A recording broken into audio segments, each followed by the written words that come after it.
श्री कृष्णा श्री कृष्णा श्री कृष्णा श्री कृष्णा। गुरुर्ब्रह्मा गुरुर्विष्णुः गुरुर्देवो महेश्वरः गुरुः साक्षात् परं ब्रह्म तस्मै श्री गुरवे नमः। तस्मै श्री गुरवे नमः। हरि ओम तत्सत्। श्रीमद् भगवद गीता 12வது அத்தியாயம் 5வது ஸ்லோகம். क्लेशोऽधिकतरस्तेषाम् अव्यक्तासक्तचेतसाम् अव्यक्ता हि गतिर्दुःखं देहवद्भिरवाप्यते।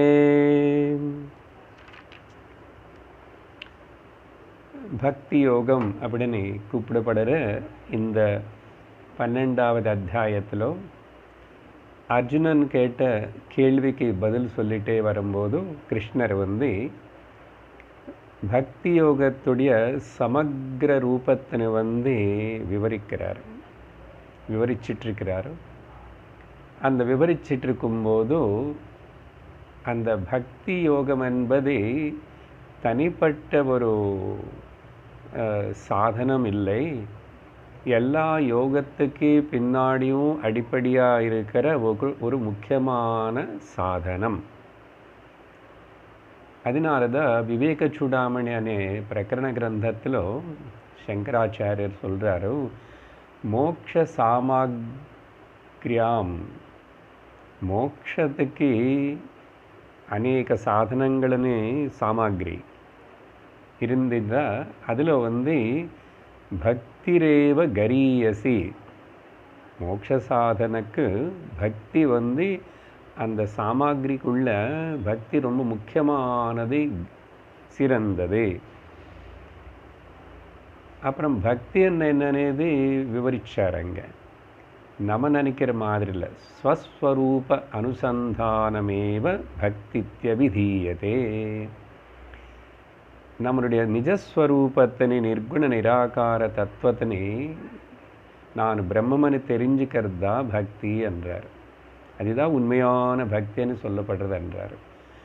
அதனால் இந்த விஷயத்தினை விவரிச்சிட்டு இருக்கும்போது 5 படிகளாக மொத்தம் இந்த சாதனா விஷயம் சொல்லப்பட்டது. சாதனைன்னா 5 படிகள், அந்தந்த மனுஷனுடைய தகுதிக்கு தகுந்த மாதிரி அவனு அந்தந்த படியில் இருப்பான். அப்படி சொல்லும்போது 5 படிகள் கர்மயோகத்தில் 2 பாகங்கள், சகாம கர்ம நிஷ்காம கர்ம. அப்புறம் உபாசனை பற்றி சொல்லும்போது ஏகரூப ஈஸ்வர உபாசனை, அப்புறம் பகுரூப லேக்க விஸ்வரூப ஈஸ்வர உபாசனை. இது எல்லாத்துக்கு அப்புறம் கடைசியான அந்த 5வது படி நிர்குண ஈஸ்வர உபாசனா இல்லை நிர்குண ஈஸ்வர ஞானம், அதுதான் மோக்ஷம். அப்போது அந்த மோக்ஷம் అనేది 5வது படி முக்கியம், அதுக்கு இதெல்லாமே உதவி செய்யும். அப்படின்னு சொல்லும்போது கஷ்டமாக இருக்க தகுதியில்லாதவனுக்கு இந்த விஸ்வரூப பக்தி அபியசிக்கிறதே செய்கிறதே போதும், அதுதான் சிறந்தது அனி பகவானும் அதுக்கு முக்கியத்துவம் கொடுத்து பேசின மாதிரி பேசியிருக்கார். ஆனால் அதுக்கப்புறம் சொல்லும்போது அந்த 4வது ஸ்லோகம் 3வது ஸ்லோகம் 4வது ஸ்லோகம் சொல்லும்போது அந்த நிர்குண உபாசனை, நிர்குண ஈஸ்வர ஞானத்தினை அடையிறவங்க என்ன அடைவாங்க, அவங்களுக்கு எனக்கும் பேதமே இருக்காது. ஞானி ஏவத்து ஆத்மைவ மேமதம், ஞானி நானும் ஒன்று தான், என்னோட ஸ்வரூபந்தான் ஞானி அனு சொல்கிறார். அப்படி சொல்லும்போது அங்கே சில அந்த நிர்குண நிராகார விஷயம் பற்றி நம்ம கடந்த வகுப்பில் ரொம்ப விஸ்தாரமாக வேதாந்தபரம் அதெல்லாம் கேட்டிருக்கோம். ஆனால் இதில் கொஞ்சம் கஷ்டம் இருக்கு அர்ஜுனான்னு சொல்லி தான் 5வது ஸ்லோகத்தில் பகவான் வந்து தேக அபிமானம் ஜீவ அபிமானம் இருக்கிற மக்களுக்கு இந்த தகுதிக்கு வளராதவங்களுக்கு வந்து உத்தம அதிகாரி ஆகாதவங்களுக்கு இது கஷ்டம்தான், கிளேஷதரம், துக்கம் அப்படின்னா டிஃபிகல்ட் டு ப்ராக்டிஸ். யாருக்கு? அன்ப்ரிப்பேர்டு பீப்புளுக்கு. அதுக்கு பற்றி கூட நிறைய சொல்லியிருக்கேன் நான் அன்றைக்கி கடைசியாக கிளாஸில். ப்ரிப்பேர் பண்ணிக்கணும் தவிர அப்படியே இருக்கக்கூடாது. கீழே படியில் இருந்து பண்ணிவிட்டு 4வது படியில் ப்ரிப்பரேஷன் பண்ணி மேலே இந்த படிக்கு வந்து தான் ஆகணும். இதுக்கு வராமல் இது தெரிஞ்சுக்காமல் மோட்சம் என்பதில்லைன்னு சொல்லி அது பல உதாரணங்கள்லாம் சொல்லி, இருட்டு போகணுமன்னா வெளிச்சந்தான் வரணும், எந்த ஞானம் அஜ்ஞானம் போகணுமன்னா அதோடைய ஞானம் வரணும் அப்படின்னு பேசியிருக்கோம். அப்போது பகவான் சொல்கிறாரு, பரவாயில்ல, ஐ திங்க் உனக்கும் கஷ்டமாக தான் இருக்கு நினைக்கிறேன். லோகத்தில் நிறைய பேருக்கு இது கொஞ்சம் கஷ்டமாக தான் தெரியும் முதல்ல, ஆனால் நிதானமாக வருவாங்க. அப்படி கஷ்டமாக இருந்துச்சுன்னா அப்போ என்ன பண்ணணும்? இனிமேல் 6, 7, 8வது ஸ்லோகங்களுக்குள்ள பகவான் வந்து சரி 4வது படியில் ஒழுங்கா அந்த விஷயத்தினே விஸ்வரூப உபாசன, விஸ்வரூப பக்தி, அநேக ரூப பக்தி அது நல்லா பண்ணணும்னு சொல்லி அந்த விஷயத்தினே அப்படின்னு பகவான் வந்து மேலே 5வது படியில் வந்து ஒரு ஸ்டெப்பு கீழே இறங்கி வந்து சொல்கிறாரு. சரியா? ஜாகிரதை புரிஞ்சுக்கணும், ரொம்ப முக்கியமான ஸ்லோகங்கள். அதனால் பக்தி என்னது நமக்கு இந்த அத்தியாயத்தில் இப்போ வரப்போகிற இந்த கொஞ்சம் ஸ்லோகங்களுக்குள்ள ரொம்ப தெளிவாக தெரியணும். அதுக்கு பிறகு ஒரு கன்ஃபியூஷன் இருக்கக்கூடாது. நம்ம 5வது லெவலுக்கு வந்துட்டோமா, வர்ற தகுதி இருந்தோமானது அப்படி சந்தேகம் இருந்தாலும் பரவாயில்ல. எல்லாரும் உடனே இந்த நிர்குண உபாசன ஈஸ்வர ஞானத்துக்கு வரணுமனே சாஸ்திரம் எதிர்பார்க்கலை, டைம் கொடுக்கறது. ஆனால் ஞாபகம் வச்சுக்கோ, நீ இங்கே வந்து தான் ஆகணும். அப்போது நீ வளர்த்துக்கோ, உனக்கு நீ தகுதி பெற்ற மாதிரி பண்ணிக்கோ அப்படின்னு சொல்லி இன்னைக்கு இப்போது 6வது ஸ்லோகத்தினை படிக்கிறோம். ஏது சர்வாணி கர்மாணி மயி சந்நியஸ்ய மத்பராஹ அனன்யேனைவ யோகேன மாம் தியாயந்த உபாசதே.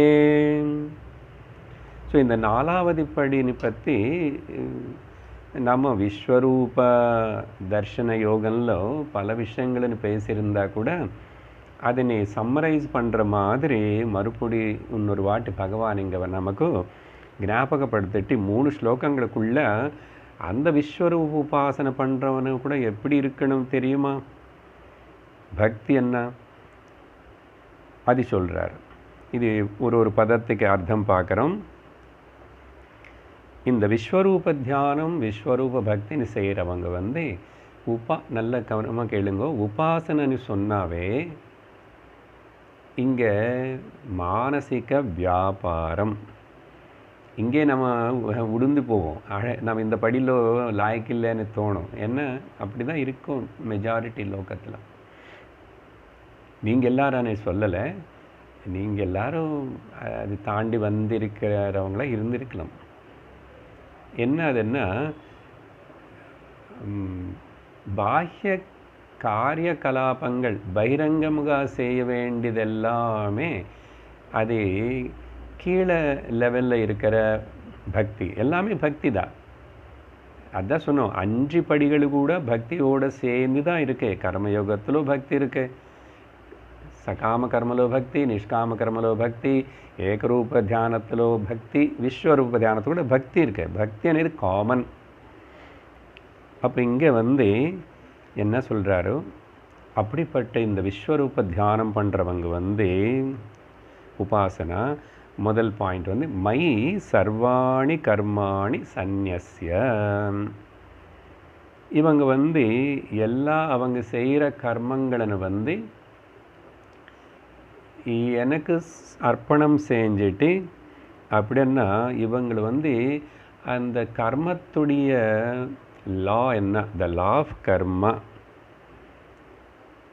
இது எல்லாமே கூட கடவுளுடைய கையில் இருக்கு.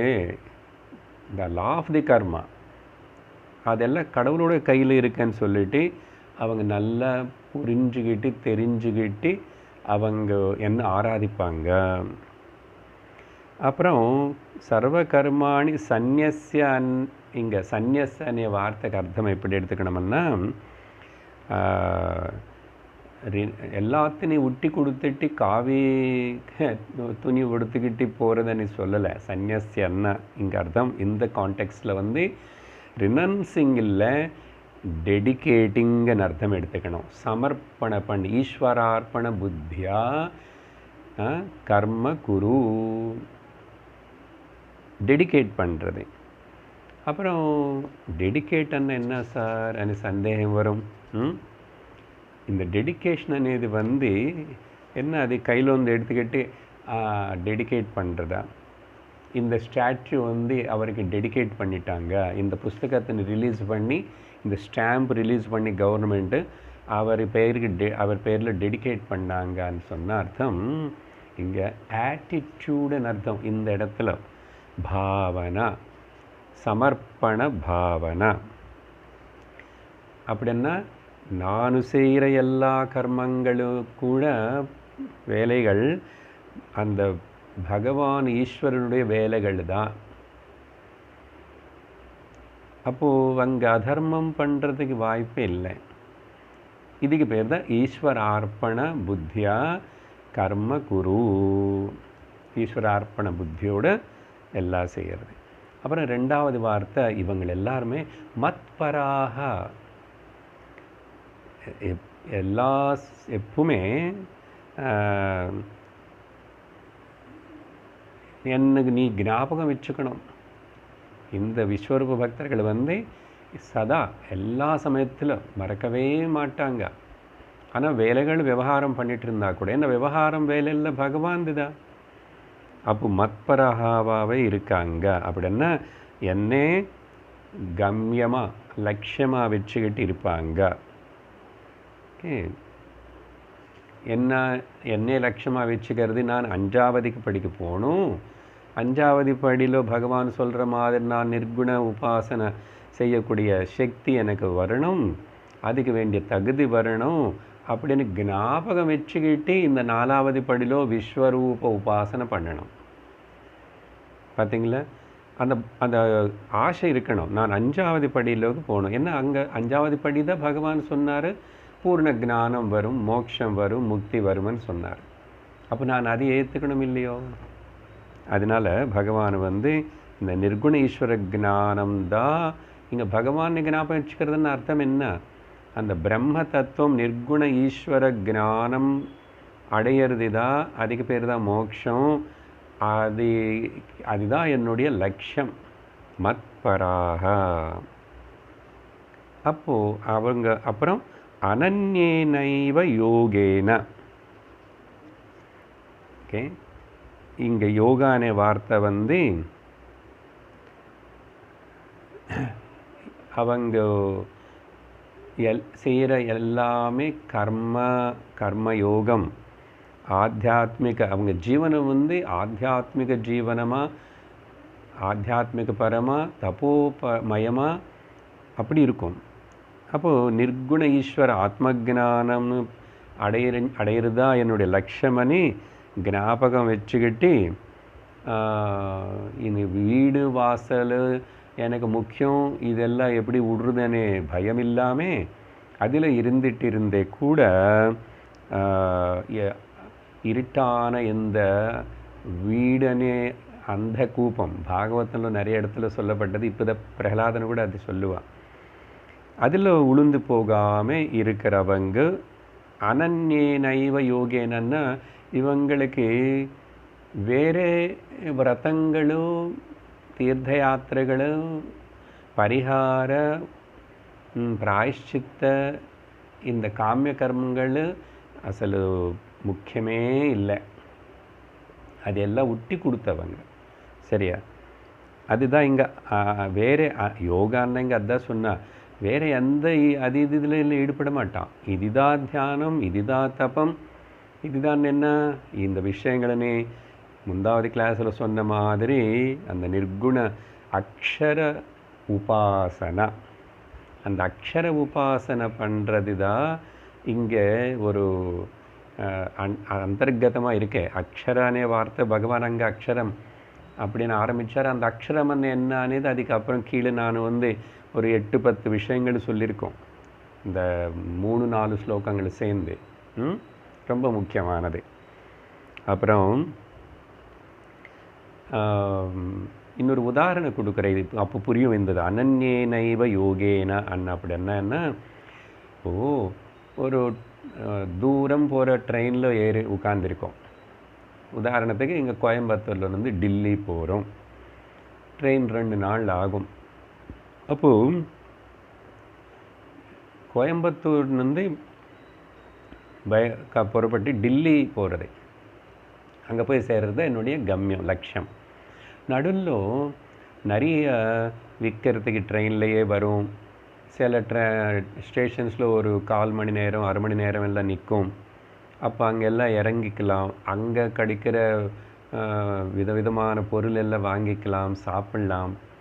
அப்புறம் ட்ரெயினில் கூட இருக்கிறவங்கள கூட பேசலாம், எல்லாம் செய்யலாம். இப்போது நடுவில் இறங்கி எங்காவது நம்ம தமிழ்நாடு கோயம்புத்தூருக்கு சம்மந்தப்பட்ட நல்ல டிகாஷன் காஃபி, அப்புறம் இல்லை தோசை வடை ஏதாவது கிடச்சா இறங்கி நல்லா சாப்பிடலாம், வாங்கிக்கலாம், சாப்பிட்டுக்கலாம், கொண்டு வந்துக்கலாம். ஆனால் ட்ரெயின் மிஸ் ஆகக்கூடாது. அதுதான் இங்கே அனன்ய நடுவில் அதெல்லாம் வச்சுக்கோ, பரவாயில்ல, என்டர்டெயின்மெண்ட் வச்சுக்கோ. அதான் வீடு வாசல், வீட்டில் இருக்கிற பொறுப்புகள், இதெல்லாம் அது பண்ணுற தர்மம்னு சொல்லிட்டு அந்த எல்லாத்துலேயும் அது பாட்டுக்கு அது பக்கத்தில் இருக்கும். ஆனால் உனக்கு அது முக்கியம் இல்லை. அதில் உளுந்து அது நினச்சி இது மறந்து போகக்கூடாது. மறந்து போனால் ட்ரெயின் மிஸ் ஆகிடும். அதுதான் அப்படி பண்ணாமல் இருக்கிறது பேர் அனன்யேனைவ யோகேன. அப்புறம் 4வது பாயிண்ட் தியாயந்த மாம் உபாசதே. மாமன்னா விஸ்வரூப, விஸ்வமே என்ன ரூபமாக இருக்கிற இந்த விஸ்வம் மொத்தத்தின்னு என்ன நினச்சிட்டு அதிலேயே என்ன நினச்சி தியானம் பண்ணுவாங்க. இப்போது இந்த உபாசனை అనేది இங்கே சொல்லதுனால, அதனால் பாருங்கள், இங்கே பக்தி అనేది கோயிலுக்கு போவான், எல்லா கோயிலுக்கு போவான், 108 க்ஷேத்திரங்களை சுற்றுவான், இதெல்லாம் சொல்லலை. ஏன்னா எங்கேயுமே போக வேண்டியதில்லை, தியானம் பண்ணணும், சிந்திக்கணும். கண்ணு திறந்தாவே தியானம். எங்கே இருக்காயோ, எப்படி இருக்காயோ, எந்த காலம் தேசம் எந்த இடத்துல இருக்காயோ அங்கே நீ உனக்கு எல்லா 5 புலங்களுக்கு வேலை செய்யும்போது ஏற்படுற அனுபவம் எல்லாம் விஸ்வரூப அனுபவம் தானே. பகவானே விஸ்வமாக காணப்படுறார். அப்போது இது தியானத்துக்கு சம்பந்தப்பட்டது. அதனால தான் இந்த பூஜை அதெல்லாம் செய்யும்போது பாருங்க, தியானம் முக்கியம். பூஜை அதெல்லாம் பண்ணிட்டோம் நிறைய நாள் பண்ணால் கூட இப்போது அந்த தியானம், அந்த மானசிக வியாபாரம் தான் உபாசனை ஆகும் தவிர பாஹ்யமாக போய் ஏதாவது செய்கிறதெல்லாம் அசல் பக்திக்கு கீழே வராது. ஆனால் நம்ம பக்தின்னு சொல்லிட்டு பண்ணுறோம், ஆனால் அது எல்லாமே கர்ம யோகத்தில் தான் இருக்கு. அது கூட சொன்னால் நம்ம கஷ்டமாக இருக்கும். முதல் படி சகாம கர்மங்கள் தான் செய்கிறோம், புரியுறதா? அதனால் பாஹ்யமாக செய்கிற சேஷ்டைகளுக்கு சம்பந்தம் இல்லாமல் இருக்குது. அதனால் அந்த ஒரு ஸ்லோகம் பூஜா சமயத்தில் சொல்லுவோம் பார்த்தீங்களா, காயேன வாச்சா மனசேந்திரியைவா புத்தியாத்மனா வா பிரகிருதே ஸ்வபாவாத் கரோமி யத்யத் சகலம் பரஸ்மை நாராயணாயேதி சமர்ப்பயாமி. அர்த்தம் எல்லாருக்கும் புரியும், சொல்ல வேண்டியதில்லை. அப்புறம் அதே மாதிரி சிவ மானச பூஜையில் சொல்லும்போது எத்தத் கர்ம கரோதி தத் அகிலம் ஓ செம்போ தவ ஆராதனம். எதெதெல்லாம் பண்ணுறானோ, நான் சாப்பிட்றது, தூங்கிறது, ஜலம் குடிக்கிறது, பேசுறது, எல்லாம் ஸ்பர்ஷிக்கிறது, மணக்கிறது, எல்லாமே கூட எத் எத் கர்ம கரோதி தத் அகிலம், அது மொத்தம் எல்லாமே செம்போ உன்னுடைய ஆராதனம் தான். மகாராஷ்டிர மாநிலத்தில் இருக்கிற ஒரு சிறந்த ஞானி சந்த ஏகநாத் மகாராஜ், அவர் சொல்லுவார், நீ வீடெல்லாம் குப்பை பெருக்கிட்டு அந்த முறத்தில் கொண்டு போய் வெளியில் அப்படி குப்பையில் போடுறிப்பார் தொட்டிலோ, அந்த வேலை கூட ஈஸ்வரார்ப்பணம் தான். அது ஏதோ ரொம்ப தாழ்த்தனமான நீச்சமான வேலை அப்படி கிடையாது. அந்த அளவுக்கு பாவனை வரணுமா பக்தியில், அதுதான் நிஜமான பக்தி. அப்போ இதெல்லாம் பாவனையில் இருக்க தவிர வெளியில் ஸ்பெஷல் காரியகலாபங்களுக்குள்ள இல்லைன்னு புரிஞ்சுக்கணும். சரி, இப்படி இருக்கிறவங்களுக்கு என்ன ஆகும், என்ன கிடைக்கும் அவங்களுக்கு அப்படின்னு சொல்லும்போது 7வது ஸ்லோகத்தில் படிக்கிறேன். தேஷாமஹம் சமுத்தர்த்தா மிருத்யு சம்சார சாகராத் பவாமி நசிராத் பார்த்த மய்யாவேஷித சேதசாம். ஓ அர்ஜுனா, இப்போ நான் சொன்ன மாதிரி இந்த விஸ்வரூப பக்தி சர்வத்தனி அவங்க பார்க்கும்போது உலகத்தனி என்னே நினச்சிக்கிட்டு உலகமே நான் தானே பாவத்தோட, அதனால தான் பகவான் சங்கராச்சாரியர் தட்சிணாமூர்த்தி ஸ்தோத்திரத்தில் கூட ஒரு ஸ்லோகத்தில் எழுதுகிறாரு. நான் போன வாரம் நம்முடைய சத்சங்கம் முடியும் போது ரமண பகவான் சொன்ன ஒரு ஸ்லோகத்தினை சொன்னேன் உங்களுக்கு, உபதேச சாரத்தில் நந்தேன். ஜகத ஈஷதி யுக்த சேவனம் அஷ்டமூர்த்தி பிருத் தேவ பூஜனம். 8 விஷயங்களோடு சேர்ந்து இருக்கிற காணப்படுற இந்த அஷ்டமூர்த்தி விஸ்வம் மொத்தம் அது பகவானனை ஆராதிக்கணும். என்ன அது அஷ்டம்? அங்கே இங்கே வேற சங்கராச்சாரியர் அந்த அஷ்டான் இது என்னதுன்னா அது வர்ணிக்கிறார். பூரம்பாம்ச நலோ நிலோம்பரமஹ நாதோர்ஹிமாம்சு புமான். இந்த ஒரு வரியில் அங்கே தட்சிணாமூர்த்தி ஸ்தோத்திரம் ஒரு வரியிலும் இந்த 8 விஷயங்கள் சொல்லப்பட்டது. என்ன, முதல்ல ஆகாயம், வாயு, அக்னி, ஆபக அண்டு பிருத்வி, 5 பஞ்சமகாபூதங்கள். அப்புறம் நட்சத்திர மண்டலம் மொத்தத்துக்கு அதிபதியாக இருக்கிற கிரகங்களுக்கு எல்லாத்துக்கும் அதிபதியாக இருக்கிற சூரியனும், நட்சத்திர மண்டலத்துக்கு அதிபதியாக இருக்கிற சந்திரனும், ஹிமாம்சு. அப்புறம் புமானன்னா எல்லா ஜீவராசிகளும் அந்த வார்த்தையில் இருக்கு. எல்லா ஜீவராசிகளும் எப்போ பஞ்சமகாபூதங்கள் சூரிய சந்திரன் சொல்லிட்டோமோ, உயிரில்லாத பொருள் அச்சரமெல்லாம் அதில் வந்துச்சு. பார்த்தீங்களா, இந்த 8 சேர்ந்து தான் ரமணர் சொன்னதை விட அந்த அஷ்டமூர்த்தி பிருத் தேவ பூஜனம். இப்படி பண்ணுற இந்த உபாசகர்கள் அவங்க எனக்கு ரொம்ப என்னுடைய ஸ்பெஷல் பீப்புள், எனக்கு ரொம்ப பிடிச்சவங்க அவங்க. ஓகே, அவங்கன்னா எனக்கு ரொம்ப ஸ்பெஷல் விஐபிஸ்ல மாதிரி. எனக்கு ஏன் தெரியுமோ கேளு சொல்கிறேன். ஏது மையாவேஷித சேதசாம். ஏன்னா அவங்க எப்பவுமே எல்லா சமயத்திலும் எல்லா வேலைகள் பண்ணும்போது எது பார்க்கும்போதாவது என்ன நினச்சிக்கிறாங்களே, they are committed to me. மைய ஆவேஷித சேதசாம். அவங்க மனசு எல்லாமே நானே நிறைஞ்சு அவங்க மனசில் இருக்கேன். ஓகே, அப்புறம் என்னை எப்படி பார்க்குறாங்க தெரியுமா, நான் தான் அவங்களுக்கு லட்சியமாக இருக்கேன். ஐ ஆம் த எண்ட் ஃபார் தெம். அடைய வேண்டிய புரிஞ்சிக்க வேண்டிய உணர வேண்டிய வஸ்து நானும் அவங்க நல்லா தெரிஞ்சு வச்சுக்கிட்டாங்க. அதனால் என்னை வந்து அவங்க மீன்ஸை வச்சுக்கல, எண்டை வச்சுக்கிறாங்க. அந்த பாவனை இருக்கு இவங்களுக்கு. அதான் சொன்னமே, 4வது படி பற்றி பேசிகிட்ருக்குறோம். ஆனால் இவங்க 5வது படிக்கு போகணும்னு ஆசைப்படுறவங்க இவங்க. ஓகே, அப்படி இது 4வது படியில் இருந்து பண்ணிகிட்டே இருந்தால் ஆட்டோமேட்டிக்கல்லி அவங்கள 5வது படிக்கு கொண்டு வரத்துக்கு நானும் கூட சககரித்து உதவி பண்ணுறேன்றார். இப்படிப்பட்ட இந்த அனன்ய பக்தர்களை வந்து அப்படி தேஷாம் அகம் சமுத்தர்த்தா, நான் அவங்களுக்கு ரக்ஷகன், உத்தாரகன். அவங்களை உத்தரித்து அவங்களுக்கு மோட்சம் கொடுத்து ஞானம் கொடுத்து விமுக்தி பண்ணுற பொறுப்பு நான் எடுத்துக்கிறேன். பொறுப்பு நான் எடுத்துக்கிறேன். எதிலிருந்து ரட்சிக்கிறேன்? எதிலிருந்து ரட்சிக்கிறதுனால அவளுக்கு நல்லது நேர்மை ஏற்படும் அப்படின்னா, மிருத்யு சம்சார சாகராத்.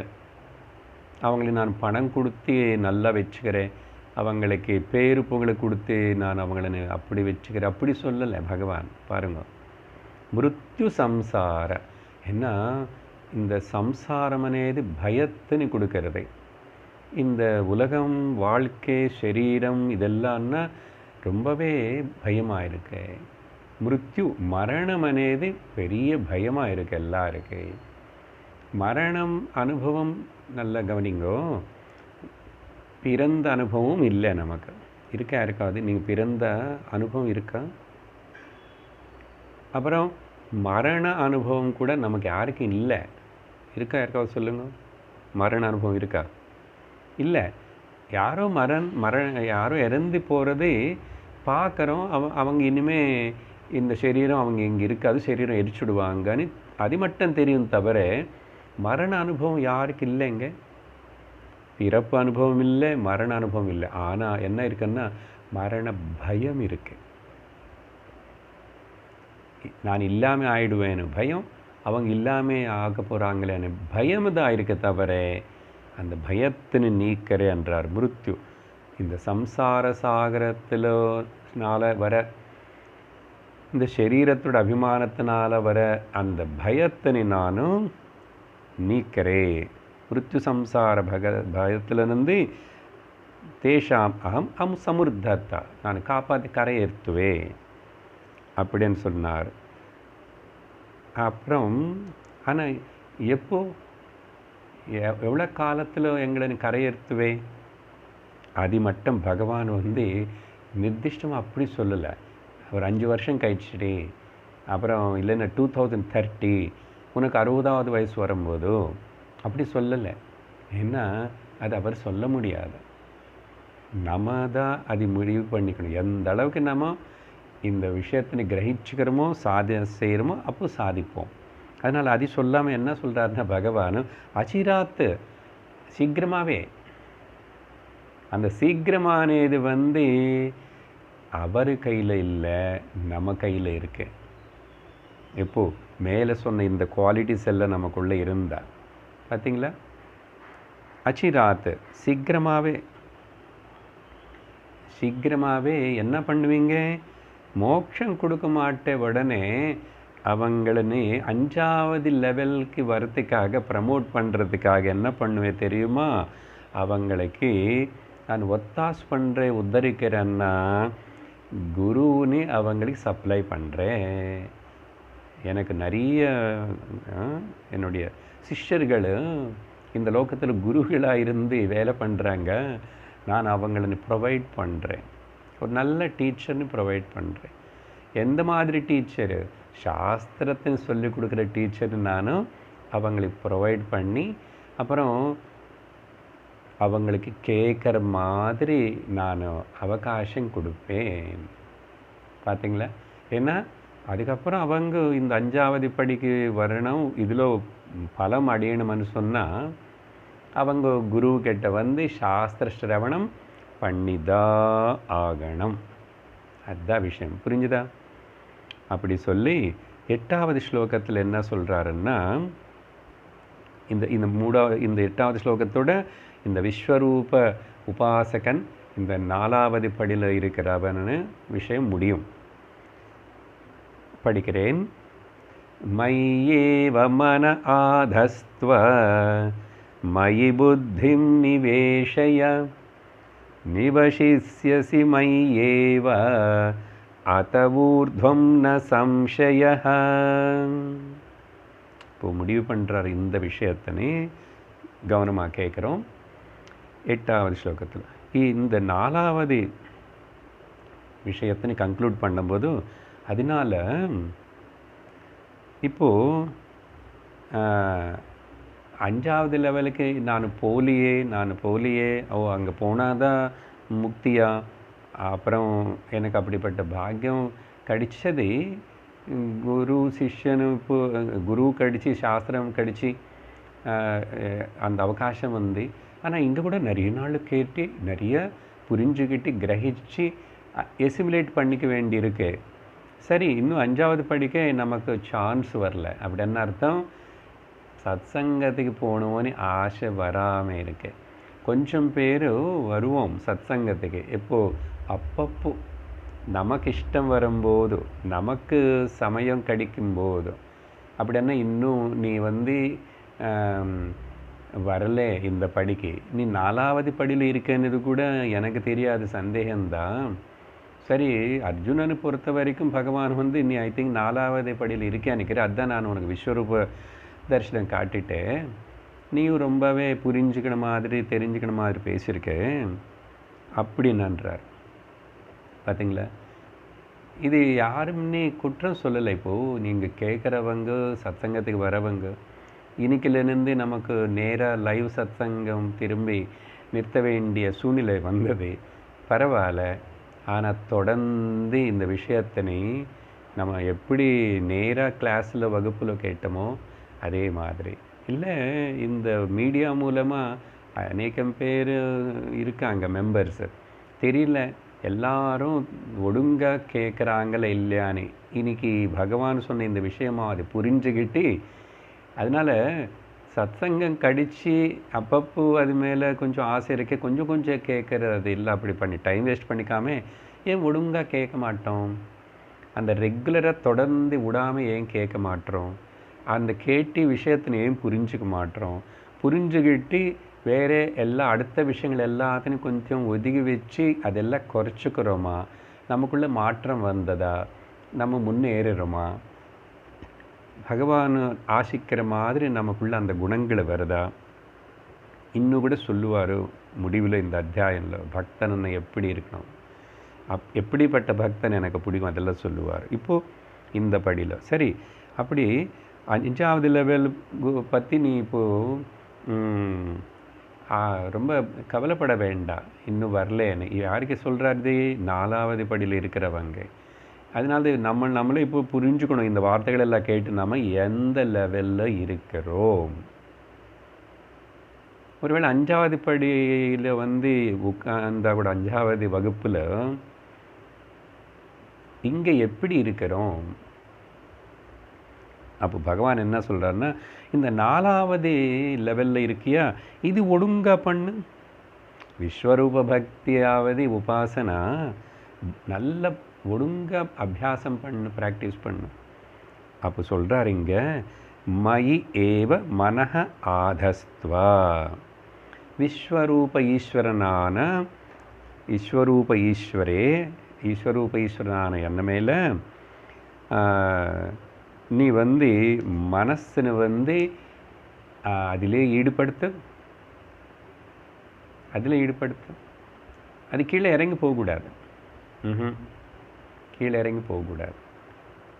அப்படி என்ன அர்த்தம், இன்னொன்று என்ன தெரியுமா, மனசுன்னு என்ன மேலே ஆதஸ்துவான்னு என்னே நம்பி, அப்படின்னா முக்கியமாக இந்த இமோஷ்னல் லெவலில் வந்து நீ பூர்ணமாக என்ன மேலே டிபெண்ட் ஆகிருக்கணும். சரியா, லோகத்தில் யார் மேலே எங்கே கூட உன்னுடைய இமோஷ்னல் க்ரைசிஸுக்கு அங்கே டிபெண்ட் ஆகக்கூடாது. பூர்ணமாக என்ன மேலே தான் நீ டிபெண்ட் ஆகணும். அதுக்கு பேர் தான் மயியேவா. ஏவன்னா என்ன மேலே மட்டும்தான். உனக்கு கோபம் வருதா, ஏதாவது அது இது எல்லாம் என்ன மேலே காட்டு. அப்புறம் உனக்கு அன்பு வேணுமா, எனக்கிட்ட இருந்து வாங்கிக்கோ. எல்லாம் அன்பு காட்டணுமா, என்ன மேலே காட்டும். அப்போது లోకం మొత్తం ఎన్న ಮೇಲೆ అన్బు కాటుறదని என்ன విశ్వరూప భావనలో లోకం మొత్తం ಮೇಲೆ அன்பு காட்டு. நீ அன்பு வரணும்னு ஆசிக்கிறேன், நீ கொடுத்துட்டே இரு. நீ எனக்காக கொடுக்குறேன், எனக்காக செய்கிறேன்னு எதிர்பார்க்காத. நீ உனக்கு என்ன நல்லது நடக்கணுமோ நான் அது தருவேன் அப்படி சொல்லி. அப்படி என்ன அர்த்தம், நம்ம கரண்ட் போகும் வீட்டில் எல்லோரும் யூபிஎஸ் வச்சுருக்கோமா. இங்கே பகவான் சொல்கிறாரு, நான் தான் உண்மையான UPS, uninterrupted peace happiness security supplier. Uninterrupted power என்ன அது அந்த பாஷையில் நமக்கு இங்கே என்னது எப்போ சொல்கிறது, பிஹெச்எஸ், பீஸ் ஹாப்பினஸ் செக்யூரிட்டி, சாந்தி சுகம் ரக்ஷணா. இதுக்கு என்ன மேலே டிபெண்ட் ஆகிடும்ன்றார். சரியா? அதனால் அது நீ என்ன மேலே டிபெண்ட் ஆகி எனக்கெட்டனந்து நீ வாங்கி அப்புறம் நீ லோகத்துக்கு கொடு. சரியா? நீ லோகத்துக்கு கொடு, நீ எனக்கெட்டனந்து வாங்கிக்கோ. அப்படி தானே? கரண்ட்டு முதல்ல இருக்கிறதெல்லாம் அந்த யூபிஎஸ் பேட்டரி சார்ஜ் பண்ணி வச்சுக்கோ, அப்புறம் நமக்கு கொடுக்கறது. அந்த மாதிரி நான் இந்த விஸ்வரூப ஈஸ்வர உபாசகர் பக்தரை அப்படி பகவானுக்கிட்டேருந்து அந்த பிரேம, கருணா, தயா இப்படிப்பட்ட குணங்கள், ரக்ஷணை எல்லாத்தையும் நம்ம சுற்றி இருக்கிற எல்லா ஜீவராசிக்கு மனிதர்களுக்கு கூட நம்மளுக்கிட்ட பேசின சாந்தி வரணும், நம்மக்கிட்ட ஆனந்தம் வரணும், நம்மக்கிட்ட இருக்கணும்னு அவங்க ஆசைப்படணும், நம்ம தொடர்பில் இருக்கணும்னு ஆசைப்படணும். அதே மாதிரி அவங்களுக்கு நமக்கு முடிஞ்ச வரைக்கும் அவங்களுக்கு ரக்ஷணை கொடுக்குற மாதிரி பேச்சு, எல்லாம் பணம் எல்லாம் கொடுக்கணும்னு அவசியம் இல்லை. நல்ல வார்த்தை, நல்ல அன்பான ஒரு கன்சோல், ஆறுதல் கொடுத்தாவே போதும். அப்புறம் அதனால் உலகத்து மேலே நீ ஆதாரப்படாது, அந்த உலகத்துக்கு ஆதாரமாக இருக்கிற என்ன மேலே நீ ஆதாரப்படு. எமோஷ்னல் கிரைசிஸ் கண்ணார். ரெண்டாவது, மயி புத்திம் நிவேஷயா.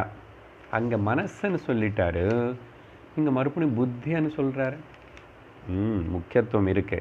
புத்தி అనేది இங்கே எந்த அர்த்தத்தில்னா அறிவு. புத்திக்கு என்ன சொல்கிறோம், ஹையர் மைண்டு பேர் அறிவு, புத்தி என்றோம் இல்லையா. நீ உன்னுடைய புத்தின்னு அது கூட என்ன பண்ணணும், நான் சொல்கிற இந்த கருத்துக்கள் சத்தியம், இதுதான் சத்தியம் அப்படின்னு சொல்லி நீ இன்டலெக்சுவலாக ஆக்செப்ட் பண்ணணும். ஓகே, என்னது இன்டலெக்சுவலாக?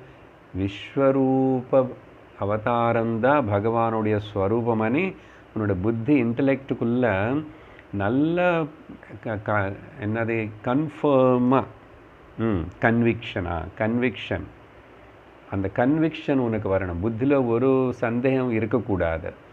அது ஏதோ சொல்கிறாரு, கேட்குறதுக்கு நல்லா தான் இருக்கு தவறனே, அப்புறம் நான் அதை ப்ராக்டிஸ் பண்ணுறது கஷ்டம், இப்படிலாம் சொல்லக்கூடாது. அதே புத்தியில் கோளாறு. அது அப்படிப்பட்ட புத்தியில் கோளாறு வச்சுக்கோமே. அந்த புத்தி கூட எனக்கு சமர்ப்பணம் பண்ணி அப்படின்னா நான் சொல்கிற பேச்சு வார்த்தைக்கு மதிப்பு கொடுத்துட்டு அது உனக்கு கன்விக்ஷன் வரணும். புத்தியில் சந்தேகம் இருக்கக்கூடாது, அஸ்ரத்தை இருக்கக்கூடாது. எப்படி அந்த கன்விக்ஷன் வரும் அப்படின்னு கேட்டால், எப்படி வருமா? நீ 7, 9, 10, 11 அத்தியாயங்களுக்கு சொன்ன விஷயங்கள் எல்லாத்தையும் ஞாபகப்படுத்திக்கிட்ட. நான் அங்கே நிறைய சொல்லியிருக்கேன். அங்கே அது உனக்கு இந்த கன்விக்ஷனை கொடுக்கும். அது அப்பப்போ படிச்சுக்கணும், அதனால் அதை கேட்கணும். நான் அதில் 2 வார்த்தை 3 சொல்கிறேன். என்ன சொல்ல வர்றார், என்ன அது எல்லாத்துடைய சாரம் అనేది சுருக்கமாக சொல்கிறேன். என்ன இப்போது ஞாபகப்படுத்திக்கணும் சந்தர்ப்பம். ஒன்று பகவான் தான் காரணம் சர்வ காரியமாக காணப்படுற ஜகத்துக்கு. காரணம் பகவான் ஈஸ்வரன், அண்ட் காணப்படுற காரியம் ஜகத் எல்லாமே அவருடைய காரியம். இப்போது இங்கே கொஞ்சம் லாஜிக்கை திங்க் பண்ணது என்னது, காரியம் என்பது இந்த காரணம்க்கு அப்பாற்பட்டதா பின்னமாக இல்லைன்னு புரிஞ்சுக்கணும். காரியமேதான் காரணமேதான் காரியமாக காணப்படுறது. அப்போது காரியம் காரணத்துக்கு தனியாக அப்பாற்பட்டதா இல்லை, காரணமே தான் காரியமாக காணப்படுறதுன்னு தெரிஞ்சுக்கணும். எப்படி உதாரணம் சொன்னால் புரியும். எல்லா நகைகளும் தங்கனால் செய்யப்பட்டதுனால தங்கத்துக்கு தனியாக தங்கம் இல்லாமல் நகைகள் இருக்கோ? இந்த உதாரணம் புரிஞ்சுக்கிட்டால் அங்கே வார்த்தை புரியும். ஸோ நகைகள் நாமரூப நகைகள் காரியம், காரணம் என்ன? தங்கம். அப்போ காரணமான தங்கத்துக்கு சம்பந்தம் இல்லாமையோ வேறையாவா அந்த நகைகள் இருக்கோ? தங்கம் இல்லாமல் ஆபரணம் இருக்கோ? அந்த மாதிரி. ஸோ இல்லை, பொதுவாக எல்லா மண்ணு குடங்களும் மண்ணு காரணம், நாமரூப குடம் காரியம். இந்த காரியமான குடம் நாமரூபம் மண்ணுக்கு தனியாக மண் இல்லாமல் தனியாக இருக்கா? இல்லை இல்லை. ஸோ காரணமே காரியமாக காணப்படுறது. அந்த விதமாக நீ இந்த மாதிரி கன்விக்ஷன் நல்லா வர வரைக்கும் என்ன சொல்கிறார் பகவானோ, என்னை பற்றி சாஸ்திரம் நான் சொல்கிறது எல்லாத்தையும் குரு கிட்டேருந்து படிச்சுக்கோன்றார். இந்த கன்விக்ஷன் நல்லா ஸ்ட்ராங் ஆகிறவர். கன்விக்ஷன் இன்னும் வரலையா? இன்னும் படி. கன்விக்ஷன் இன்னும் வரலையா சுவாமி? இன்னும் படி. ஸ்டடி. ஸ்டடி என்ன? கேளு கேளு, கேட்டுட்டே இரு. ஓகே, அது நீ மட்டும் அது பண்ணு நீ. அப்போ நான் என்ன பண்ணுறோம் தெரியுமா? நிவசிஷ்யசி மையேவ. அப்புறம் நீ உனக்கு இன்னொன்று வேறே பாவனை, வேறே விஷயத்து மேலே ரொம்ப மனசு பறக்கிறது இதெல்லாம் இருக்காது.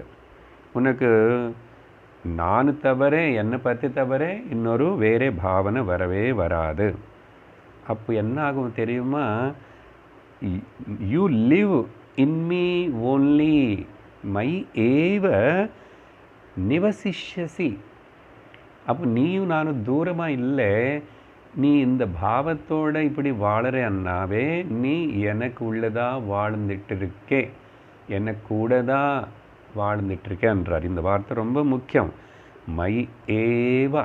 ஏவான்னா கண்டிப்பாக நிச்சயமாக நீ எனக்குள்ளேயே நிவசிச்சிட்ருக்கிற.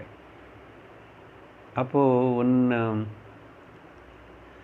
எப்படி உத்தரிக்கிறது நான் பார்க்க மாட்டானோ? அதனால் எப்படின்னா மையேவ நிவசிஷ்யன்னா ஜலத்து மேலே கடலில் அலைகள் இருக்கு. அலைகள் எப்பாவது அந்த ஜலத்துக்கு கூட இல்லாமல் தனியாக எப்பாவது இருக்க வேறேவா? அதான் நகை தங்கம் எக்ஸாம்பிள் சொன்ன மாதிரி தான். ஒருக்காகவும் அந்த அலைகளை அந்த ஜலத்துலேருந்து வேற இருக்க முடியாது. அப்படின்னு அந்த ஜலம் அலைகள் புரிஞ்சுக்கணும். அலைகளான நம்ம ஜீவர்கள் புரிஞ்சுக்கணுன்றார் பகவான். இதுக்கு ஹிந்தியில் ஒரு அழகாக கபீர்தாஸோ யாரோ எதிர்க்காங்கிறாம சொல்கிறார். என்னன்னா, இந்த அலைகள் இருக்க ஹிந்தியில் லஹர் டூண்டே பானிக்கோ. அப்படின்னா இந்த அலைகளை ஜலமெங்க ஜலமெங்கன்னு தேடிட்டுருக்குதாமா. அப்புறம் இன்னொன்று என்னென்னா, கபடா டூண்டே சூத்துக்கோ. இந்த துணி இருக்க பார்த்தீங்களா, அந்த துணி தேடுறதாமா. நூல் எங்கே இருக்கேன்னு, துணி நூல் எங்கேன்னு தேடுறதாமா. அந்த மாதிரி தான் ஜீவ டூண்டே பிரம்மக்கோ. இந்த ஜீவனு அவனே பிரம்மந்தான், ஆனால் பிரம்மம் எங்கேன்னு சொல்லி பிரமையோடு சுற்றுறான். அதனால்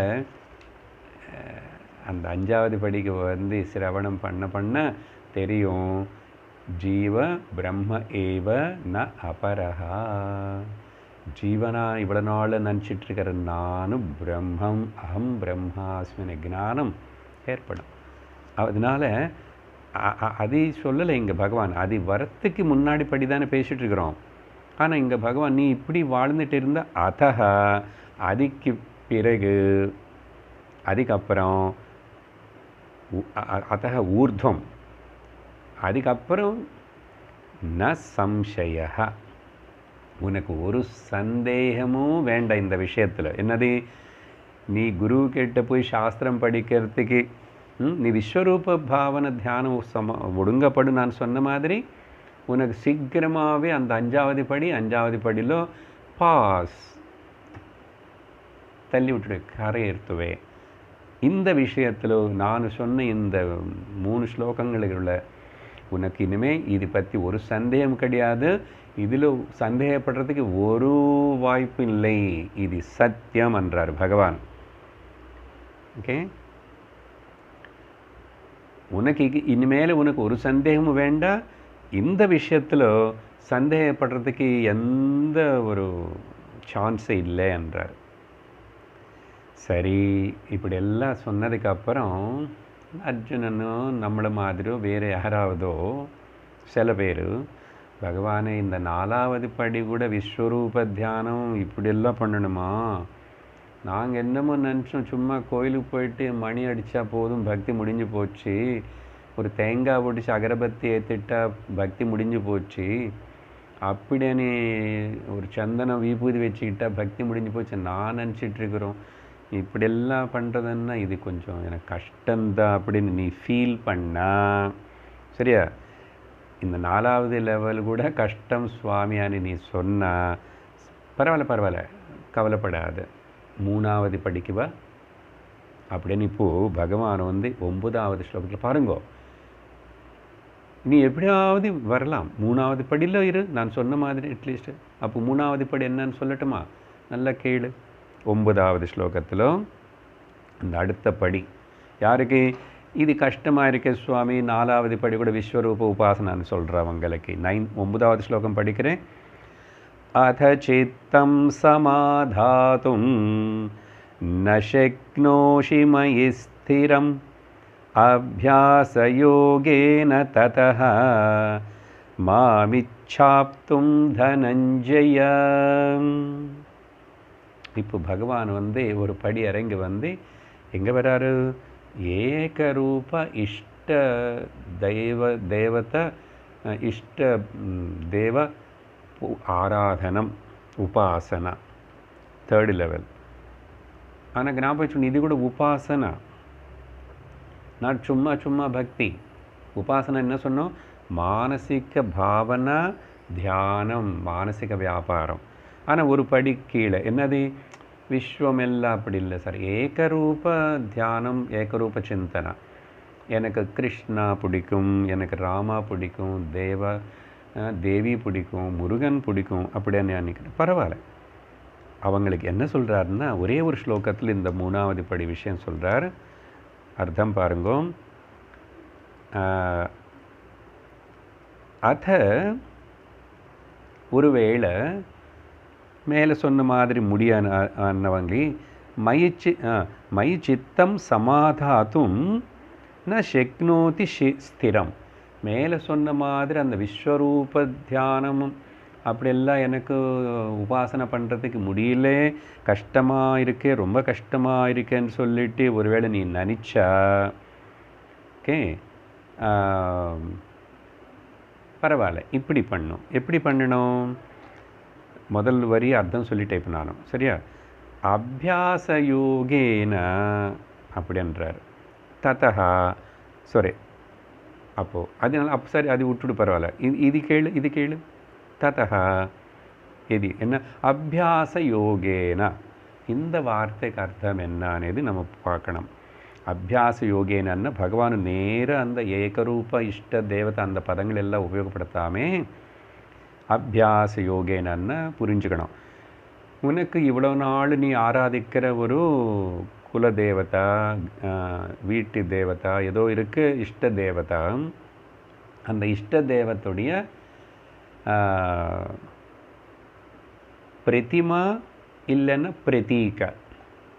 அப்படின்னா ஒரு ரூபம் நாமத்தோடு இருக்கிற உன்ன மாதிரி கை, காலு, மூக்கு, கண்ணு, கிரீட்டம், நல்ல துணிமணிகள் அப்படி இருக்கிற அழகான கண்கள் இருக்கிற இப்படிப்பட்ட அந்த நாமரூபத்தோடு இருக்கிற பிரதிமா.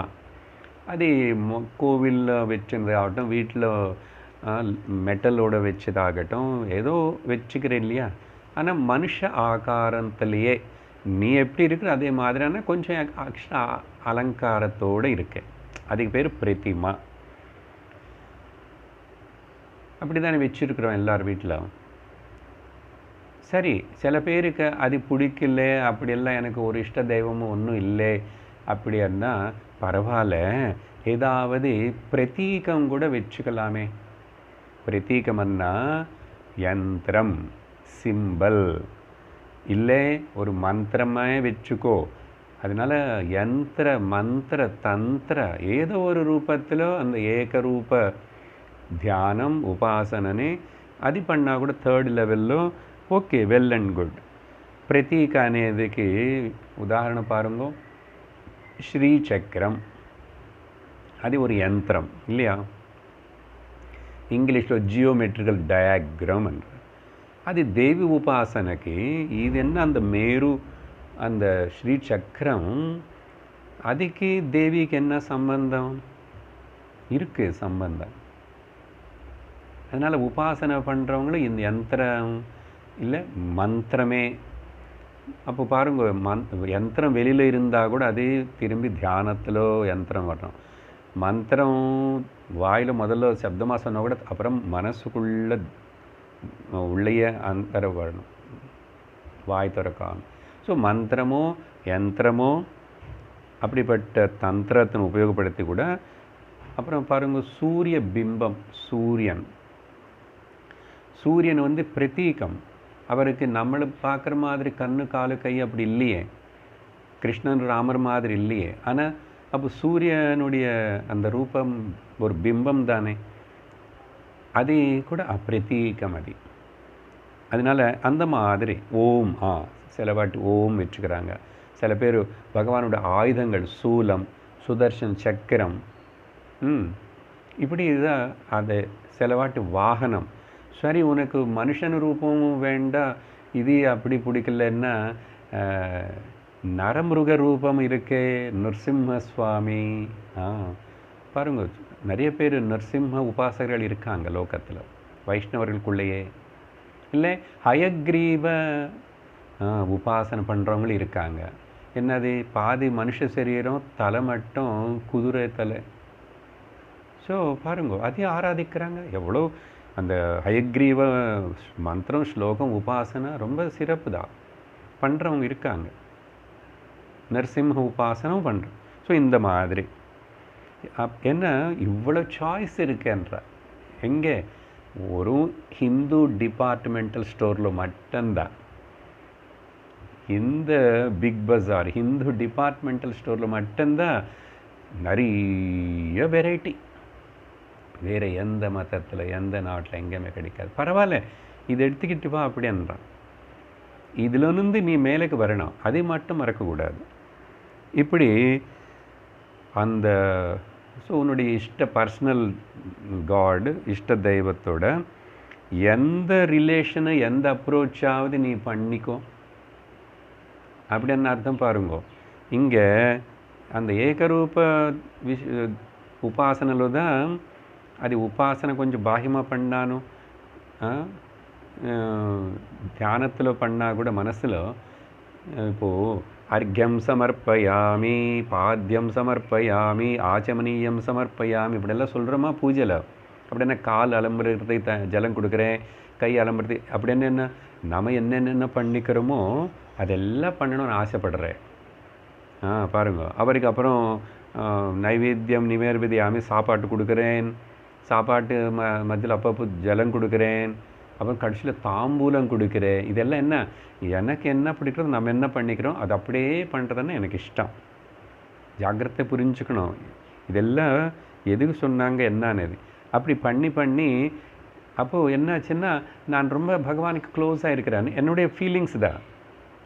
அதே மாதிரி நமக்கு என்ன ராகத்வேஷம் இருக்கோ அது பகவான் மேலே கூட போடுறோம். எப்படி உனக்கு அந்த பக்தாளன் ரொம்ப பிடிக்கும், ஏன் என் மேலே கோபமா? அப்படி இருக்குல்ல. ஏன் நான் சொல்கிறது காது கேட்கலையா? நான் சப்தமாக கூப்பிடல? இப்படியெல்லாம் நமக்குள்ளே இருக்கிற ராகத்வேஷம் எல்லாத்தையும் அந்த பகவான் மேலே, இது இஷ்டதேவ ஏகரூபத்தில் முடியும். அதே விஸ்வரூபம்னு சொல்லும்போது கால் அலம்புறது எங்கே, கை அலம்புறது எங்கே சாப்பாட்டு கொடுப்பேன், என்ன பண்ணுவேன் அங்கே பார்த்தீங்களா? ஸோ அங்கே வேறே மாதிரி ஆயிடுச்சு. ஏகரூப இதில் நமக்கு இருக்கிற ராகத்வேஷங்கள் எல்லாம் அந்த பகவான் மேலே காட்டலாம். அதனால தான் நிறைய பக்தி அந்த ஏகரூப சம்பிரதாயத்தில் குழந்தை. அப்புறம் அந்த ஒரு தேவத்தை, அந்த கிருஷ்ணனு கூட எல்லாருக்கும் ஒரே கிருஷ்ணன் இல்லையே, பல வகையான கிருஷ்ணன் பல பேருக்கு பிடிக்கிறது. அவங்களுக்கு சில பேர் சின்ன கிருஷ்ணன் பிடிக்கிறது, இல்லை சில பேருக்கு குழந்தை மாதிரி யசோதாக்கு இருக்கிற மாதிரி பக்தி, சில பேருக்கு பிரேம பக்தி வருது கோபிகள் மாதிரி, சில பேருக்கு அப்படி ஃப்ரெண்டு மாதிரி, சக மாதிரி, மித்திரன் மாதிரி, ஏதோ பக்தி, அது ரிலேஷன்ஷிப்பு, இதெல்லாம் பாசிபிள் ஏகரூப அந்த தியானத்தில் அதெல்லாம் பண்ணிக்கலாம். ஆனால் இப்போது அப்படி சொல்லி இங்கே என்ன சொல்கிறார் இந்த ஸ்லோகத்தில், இது எல்லாத்துக்கும் இப்போ நான் பேசினது எல்லாத்துக்கும் பேர் தான் அபியாச யோகேன. இதையாவது விடுங்க, அப்படி பண்ணிட்டு இருக்கும். அப்புறம் என்ன தெரியுமா? ஹே தனஞ்சயா, ததஹ மாம் ஆப்தும் இச்ச, அப்புறம் என்ன அடையணும், அப்புறம் என்னை மேலே இன்னும் உனக்கு அன்பு பிரேம ஜாஸ்தி ஆகும். மாமிச்சாப்தும், இச்ச என்னை அடையணும், என்னை நல்லா தெரிஞ்சுக்கணும்னே இச்சை வருமன்னா நீ 4வது படிக்கு வரத்துக்கு உனக்கு தகுதி வரும் என்றார் பகவான். என்ன 3வது படி பற்றி தான் பேசிகிட்டு இருக்கிறோம். இந்த படிகள் மறக்கக்கூடாத, மனப்பாட்டமாகணும். மாமிச்சாப்தும் ஹே தனஞ்சயா அப்படின்னு சொல்லி சொல்கிறார். மாம் ஆப்தும் இச்சை வரும், தவிர என்னை அடைய மாட்டேன். ஏன்னா நீ இன்னும் 3வது படியில் இருக்க, அதனால் நான் மோட்சம் உடனே கொடுக்கல. அப்போது இப்படிப்பட்ட ஏகரூப ஈஸ்வர உபாசனா தியானம் மோட்சம் கொடுக்குமா అని கேட்டால் என்ன பதில் சொல்லணும் தெரியுமா? கொடுக்கும், கொடுக்காது. இது என்ன பதில் சார்? ஏன் கொடுக்குமன்னா, கொடுக்கும், 4வது படிக்கு போகிறதுக்கு தகுதி கொடுக்கும். அப்புறம் அப்படின்னா கிரமமாக பரம்பராகதமாக உனக்கு அந்த படிக்கு போகிறதுக்கு ப்ரமோட் பண்ணுறதுக்கு கொடுக்கும் தவிர, அப்புறம் 5வது படிக்கு வந்ததுக்கப்புறம் மோட்சம் வரும். அப்போது மோட்சம் கிரமமாக 4வது படிக்கு அனுப்பி 5வது ஸ்டெப்புக்கு அனுப்பி மோட்சம் கொடுக்கும். அதனால் பரம்பராகத காரணம் தவிர இந்த ஸ்டெப்பு சாட்சாத் மோட்ச காரணம் இல்லை, புரிஞ்சுக்கணும். நான் 40 வருஷம் பண்ணேன், அந்த எனக்கு இஷ்ட தெய்வம் வீட்டில் அவர் தினந்தோறும் குளிப்பாட்டுவே, அது செய்வே, அதெல்லாம் ஓகே, நல்லது தான். ஆனால் நீ இன்னும் 4வது படிக்கு வரலைன்னா நீ அந்த 3வது படியில் ஒழுங்காக பண்ணல, நீ கூடவே சிரவணம் பண்ணல, குருவின் ஆசிரியக்கலேன்னு அர்த்தம். குருவின் ஆசிரியக்கிறதுனேது மாதிரி குரு கடிக்கணும் இல்லை சார், அவர் தானே சப்ளை பண்ணுறேன்னாருன்னா, அவர் சப்ளை பண்ணுற அளவுக்கு ஏகரூப தியானம் பண்ணல. நீ நல்லா புரிஞ்சுக்கணும். ஏகரூப பக்தின்னா சும்மா நம்ம பேசுறது அதான் சொன்னேன், நம்ம ஏகரூப பக்தியில் கூட உபாசனையில் இல்லை, நம்ம கர்மத்தில் தான் இருக்கோம். நமக்கு மணி அடிக்கிறதுலையும் தேங்காய் உடைக்கிறதுலையும் அப்புறம் கீழே உளுந்து நமஸ்காரம் பண்ணுறது, பரண்டுறது, இதெல்லாம் பண்ணுறது, நைவேத்தியம் கொடுக்க, அது சொல்ல மறந்துட்டானே. பார்த்தியா, இந்த நைவேத்தியம் கூட அந்த கடவுளுக்கு இதுதான் பிடிக்கும், அதுதான் பிடிக்கும், அப்படி ஒன்றும் இல்லை, எந்த கடவுளும் சொல்லலை. இப்படி தான் இந்த ஏகரூப உபாசனை. இது ஒரு சொன்ன இல்லையா, சாய்ஸ் இருக்குது, நிறைய சாய்ஸு. அதனால் நம்மள எல்லாரும் சேர்ந்து ஏதோ முடிவு பண்ணிவிட்டு இந்த பாயசம் பிடிக்கும், இன்றைக்கி புளியோதரை பிடிக்கும் இந்த அவதாரத்துக்கு அப்படின்னு சொல்லிவிட்டு அதெல்லாம் பண்ணி கடைசியில் என்னுடைய ஆசையை தீர்த்துக்கிறேன், நான் சாப்பிடுவேன். ஆனால் பிரசாதம்னு சொல்லி சாப்பிடுவேன். பார்த்தீங்களா? ஸோ இந்த மாதிரி தான். அதனால் சாட்சாத் காரணம் இல்லை. அப்படி என்ன அர்த்தம் என்ன? 3வது படியில் இருந்தால் வயா 4வது படி 5வது படிக்கு வருவேன். பஸ்ஸில் அப்படி போகும் இல்லையா? கோயம்புத்தூர் டு திருப்பூர் வயா பல்லடம், இன்னொரு சில பஸ்ஸில் வயா திண்டிவனம், அப்படியெல்லாம் சொல்லுமே. அந்த மாதிரி வயாதான், நேராக போக முடியாது அப்படின்னு புரிஞ்சுக்கணும். சரி, இவ்வளோ பேசிட்டா ஒருத்தர் கேட்குறான் பாருங்க, இருப்பாங்க, பகவான் இந்த ஏகரூப தியானம் கூட எனக்கு முடியாது, ஏதோ அப்படி ஒரு வாட்டி கோயிலுக்கு போயிட்டு அந்த மணி அடிச்சுட்டு போகிறது அப்படியெல்லாம் பண்ணுறது, இந்த தியானம் பண்ணுறதெல்லாம் அதெல்லாம் எனக்கு முடியல. சரியா? அதனால் இது கூட எனக்கு கஷ்டமாக இருக்குன்னா பகவான் சொல்கிறாரு, பரவாயில்ல, don't worry, come to the second level. So second லெவலுக்கு வந்தால் அங்கே என்ன பண்ணணும்? அங்கே நிஷ்காம கர்ம பண்ணணும். ஸோ கர்மயோகத்துக்கு வந்துட்டார். உபாசன யோகத்தில் முடியலன்னா என்ன பண்ணுற? கர்மயோகத்துக்கு வா. அந்த நிஷ்காம கர்மன்னு என்ன, அங்கே என்ன பண்ணணும், அந்த 2 லெவலில் செகண்ட் லெவலில் விஷயம் என்ன అనేది பகவான் 10வது ஸ்லோகத்தில் சொல்லுவார். அது நம்ம அடுத்த வகுப்பில் பார்ப்போம். ஓம் பூர்ணமதః பூர்ணமிதம் பூர்ணாத் பூர்ணமுதச்யதே பூர்ணஸ்ய பூர்ணமாதாய பூர்ணமேவாவசிஷ்யதே. ஓம் சாந்தி சாந்தி சாந்தி. हरिः ओम श्री गुरुभ्यो नमः. हरिः ओम. हरि ओम तत्सत्.